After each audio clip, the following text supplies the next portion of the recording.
qui est fait pour moi, sans moi et contre moi. C'est l'une des leçons enseignées aux mentors venus de 4 coins de la région de l'extrême nord dans le cadre du 3e atelier du projet FORB.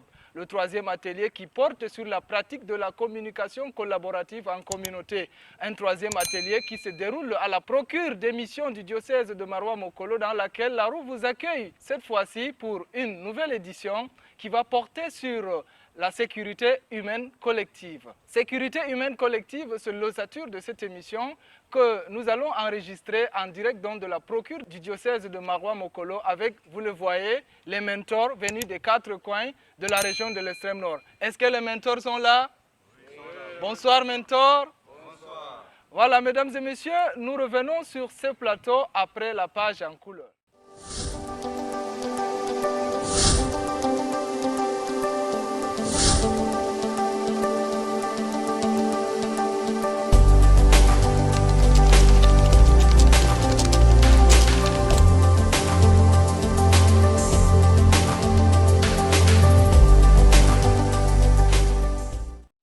Fidèles abonnés, recevez nos salutations. Bienvenue une fois encore à cette autre édition de votre web émission La Roue. La Roue, c'est votre programme web qui traite des sujets liés à l'entrepreneuriat, le leadership et la bonne gouvernance. Bien gouverner, c'est aussi savoir assurer la sécurité humaine. La participation ou la contribution de la jeunesse à la sécurité humaine collective, c'est donc le thème de cette édition à laquelle nous avons fait appel à M. Basile Tengamba, un mentor venu de la localité de Loulou, un mentor formé dans le cadre du projet FORB, entendez Freedom of Religion and Belief, un projet qui fait donc la promotion de la liberté de religion et de croyance. Un mentor dans ce projet, c'est un leader choisi dans les communautés constituées de 4 départements de la région de l'extrême nord, à savoir le Mayo Sava, le Mayo Tchanaga, le Logo Nechari et le Diamaré. Monsieur Tengamba est un prêtre choisi dans la communauté catholique et qui est également un mentor de la localité de Loulou. Monsieur Tengamba, Blaise, merci d'avoir répondu à l'appel de la roue. Merci, c'est moi plutôt qui vous remercie de me faire l'honneur d'intervenir dans cette édition sur l'émission La Roue. Alors, Monsieur Basile Tengamba, quelles sont les principales entraves à la paix? Aujourd'hui, on parle de sécurité humaine. Quelles sont les principales entraves à la paix, selon vous, que les populations rencontrent dans votre localité? Oui, actuellement, la question de la paix est d'actualité dans notre contexte. Avant d'entrer certainement dans la question de la sécurité humaine proprement dite avec vous dans les échanges, je voudrais relever que les principaux problèmes ou les principales entraves à la sécurité humaine ou à la paix que nous désirons tant sont multiples. Entre autres, on peut citer par exemple les conflits qui sont issus de la pluralité de nos communautés. Nos communautés sont plurielles. Quand je parle de pluralité de nos communautés, c'est qu'il existe au sein des communautés plusieurs couches. Et les facteurs de distinction ou de pluralité de notre communauté, ça peut être la religion, l'ethnie, ça peut être la classe sociale, ça peut être même le niveau intellectuel. Il y a ceux qui sont allés à l'école, il y a ceux qui n'ont pas fait l'école. Ça peut être même l'origine, on peut être autochtone, l'autre peut être étranger. Ça peut être le genre, femme, homme. Ça peut être l'âge, les enfants ou les jeunes, les adultes, et ainsi de suite.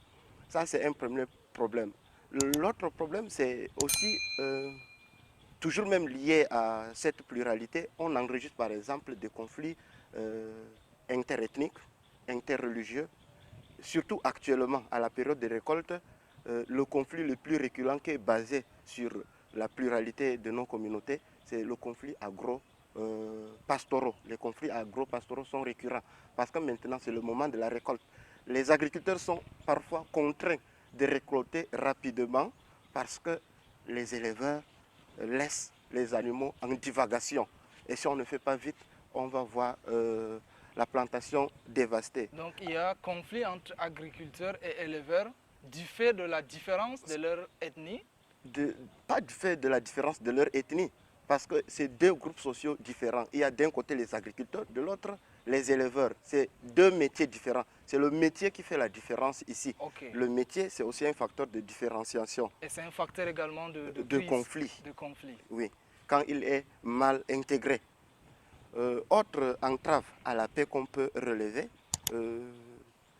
c'est par exemple la non-identification des enfants. Beaucoup des enfants dans nos localités vivent comme ça sans acte de naissance.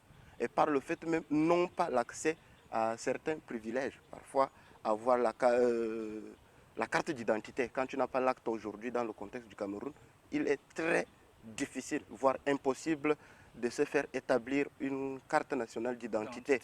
Même aller à l'école, les autres abandonnent facilement l'école.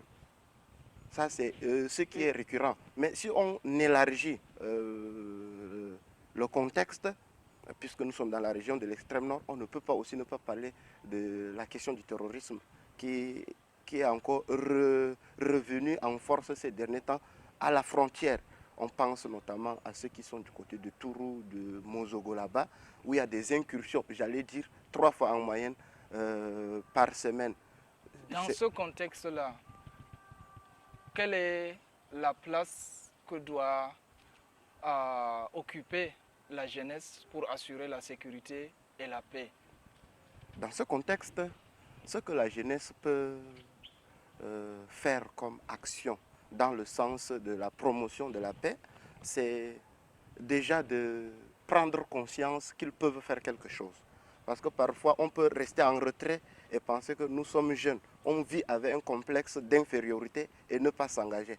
Prendre conscience qu'on peut faire quelque chose d'abord. Deuxièmement, il faut se mettre ensemble. Parce que les actions individuelles, parfois, meurent d'elles-mêmes. Mais quand on est unis, on fait quelque chose qui peut être vu, qui peut même porter des fruits, qui peut interpeller. Ce que les jeunes peuvent faire, notamment, c'est par exemple de servir d'information, de renseignement. L'alerte précoce, les jeunes peuvent le faire en renseignant sur une menace. Ils peuvent voir quelqu'un de suspect, ils renseignent les anciens.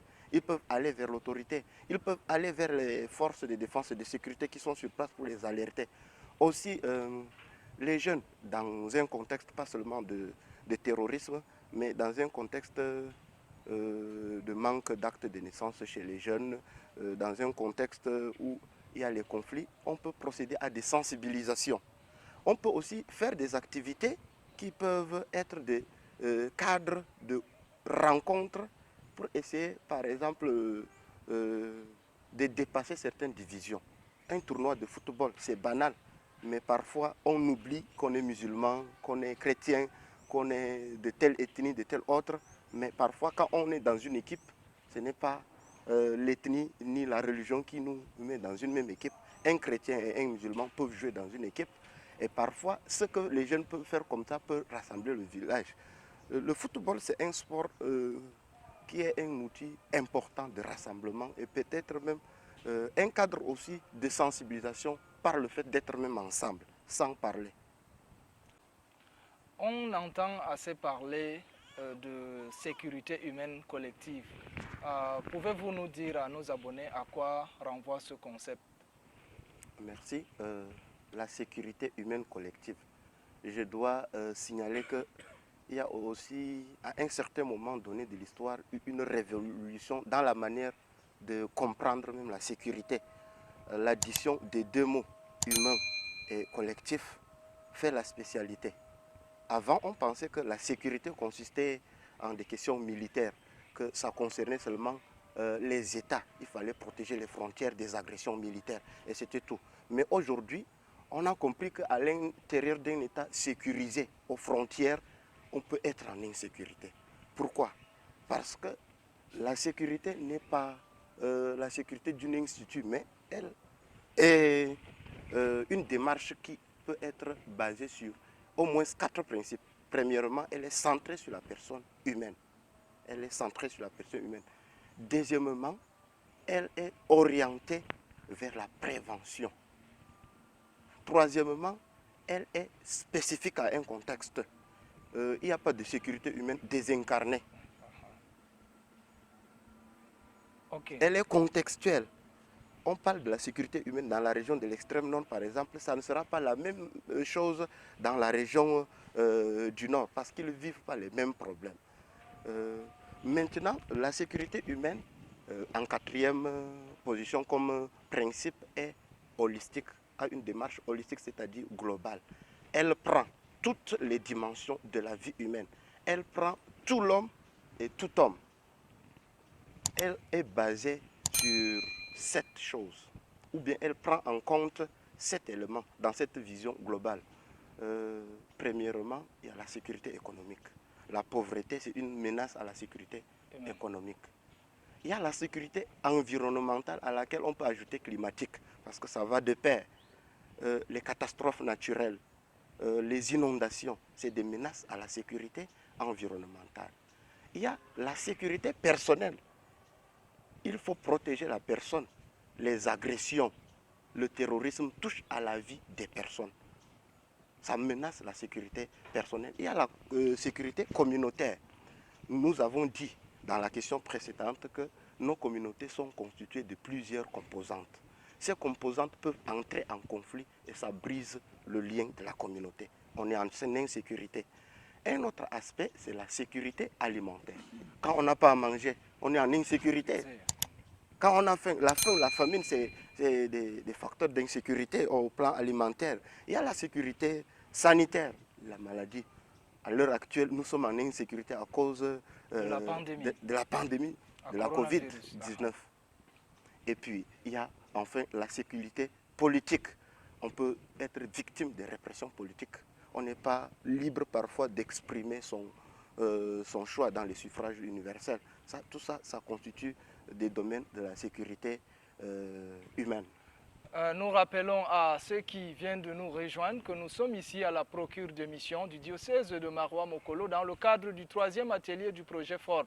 Le projet FORB, entendez Freedom of Religion and Belief, est un projet mis en place entre autres par la Dynamique mondiale des jeunes, appuyé par Human Security Collective et bien d'autres organisations dans le cadre donc de l'assistance, dans le cadre de la sécurité humaine. Vous avez parlé du concept de sécurité humaine tout de suite.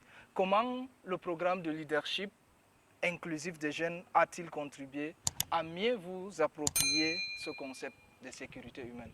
La réponse est claire. C'est à travers ce programme et les différentes formations qui ont été organisées. Je me rappelle, au premier atelier, on nous a demandé de venir avec des symboles de la sécurité. Je crois que le facilitateur qui est venu de loin a dû tiquer un peu parce que ça faisait peur. Ça donnait un peu l'image de ce que nous se faisait déjà de la sécurité. Et c'est pour cela que j'ai dit le concept de Human Security Collective est une révolution dans la conception de la sécurité. Nous-mêmes, nous avons compris que la sécurité ne se limitait pas à cela. C'est déjà le point de départ.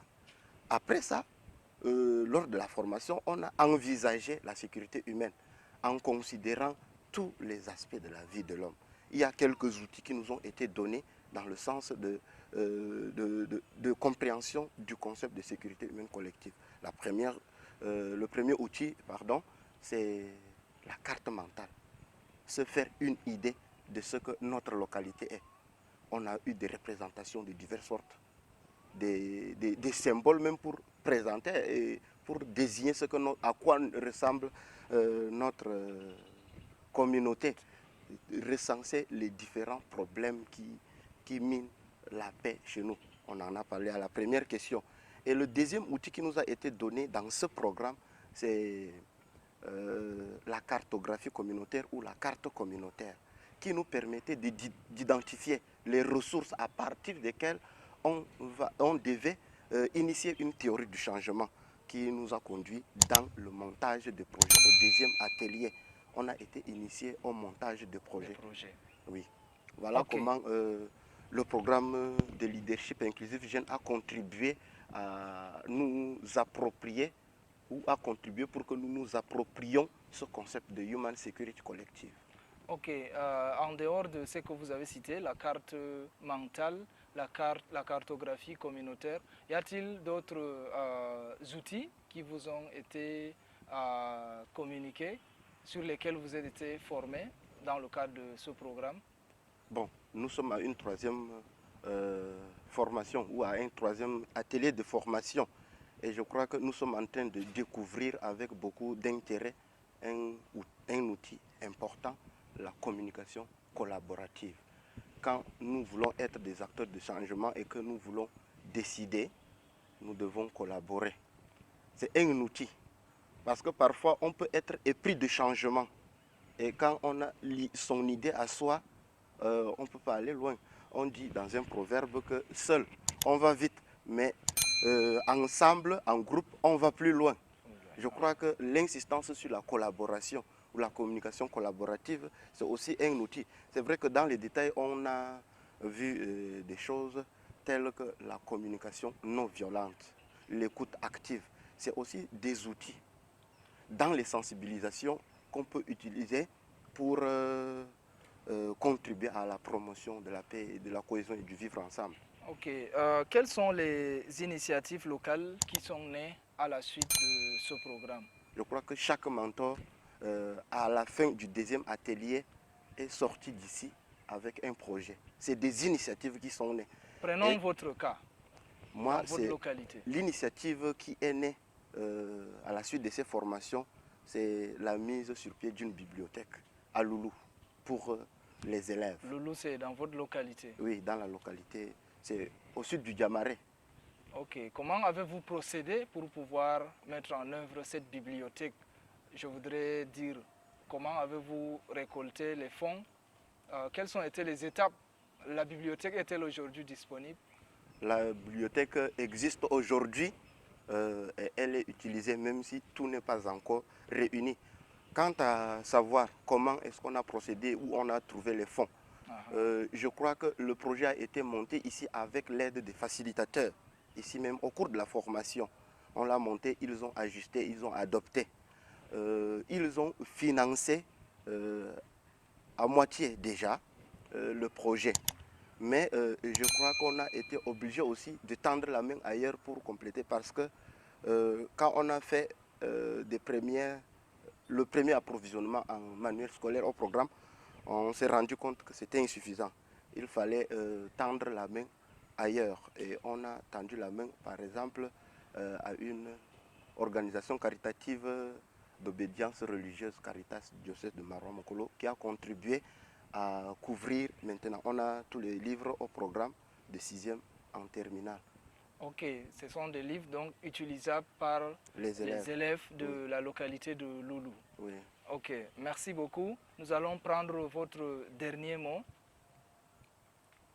Mon dernier mot, c'est que il faut sincèrement qu'on dise merci aux initiateurs de ce programme de leadership inclusif parce que ça a permis de mettre sur pied un noyau. Je crois qu'après le projet, il faut qu'en tant que mentor, on puisse mettre sur pied une plateforme, même quand les 4 ans seront achevés. C'est d'abord la première chose que je suis en train de méditer dans mon corps et qu'il faut que je partage avec les autres mentors. Parce que quand les partenaires vont partir, il faudrait que nous, on s'organise, qu'on mette peut-être sur pied un bureau de gestion de cette plateforme pour que nous puissions travailler de manière concertée. C'est ça la communication collaborative. Deuxième chose, on souhaite vivement que ceci ne soit pas seulement dans un cadre d'intervention sur mesure, parce que nous sommes dans un contexte de guerre. Je crois que l'idée des clips qui existent déjà, ce n'est pas seulement un outil de prévention, de résolution, mais déjà de prévention. Ce que nous faisons, je crois que c'est à la longue qu'on va récolter les fruits. C'est comme une révélation. Je suis prêtre, excusez-moi le terme, que ceux qui ont initié le projet ont eu. Ça, vraiment, c'est une idée géniale. Nous profitons pour les remercier. Et nous encourageons nos camarades, les mentors, à se donner davantage, et à croire en leur capacité de transformer la société. Ce que nous avons appris, ce n'est pas rien. Ça sera le Il ne faut dernier pas mot. beaucoup pour commencer à faire quelque chose. Nous vous remercions donc pour avoir pris part à cette émission. Je rappelle que vous êtes Basile Tengamba, vous êtes prêtre, vous êtes le mentor de la localité de Loulou. Un mentor, c'est un leader choisi dans une communauté dans le cadre du projet FORB. Ok, fidèles abonnés, c'est ici que nous arrivons à la fin de cette édition réalisée à la procure d'émission du diocèse de Maroua-Mokolo dans le cadre du 3e atelier portant sur la pratique de la communication collaborative en communauté, atelier qui s'inscrit dans le cadre du projet FORB, Freedom of Religion and Belief. Nous sommes donc ici avec les mentors, des mentors à qui nous disons merci. Merci les mentors. Merci. Fidèles abonnés, n'oubliez pas de liker, de vous abonner, de partager la vidéo et d'activer surtout la cloche de notification. On se retrouve très bientôt sur la page La Roue.